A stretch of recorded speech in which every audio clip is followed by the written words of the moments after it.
आहे ना उचला नेऊन घाला. खरंय का खोटे? 2, 20% लोकांनी आनंद गमावला. आनंद राहिला नाही. बधीर झाली लोक, बधीर.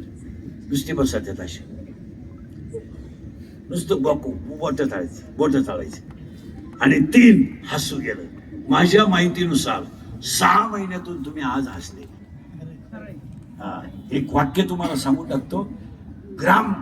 मुख्यमंत्री ग्राम समृद्धी योजना, मोदी साहेब मुख्यमंत्री, उपमुख्यमंत्री 2 आणि गोरे साहेबांचं आणि त्या अधिकाऱ्यांनी ही चालवलेली योजना प्रत्येकाने तिचा फायदाच घेतला पाहिजे. एकत्र बसा, गावात मीटिंग घ्या. अजून काही लोकांचे आधार कार्डच लिंक नाही. काहींचं आधार कार्ड हरवलं तर सापडायला पण नाही. आणि सापडायला म्हणजे लग्नात पडलं. दुसरं आधार कार्ड काढायला गेला तुम्हाला फोटो काढावा लागेल. फोटो काढायला म्हणलं 200 रुपये लागतील. तुम्हाला 200 जाण्यापेक्षा आधार कार्डच नको. हे असं करून चालणार नाही.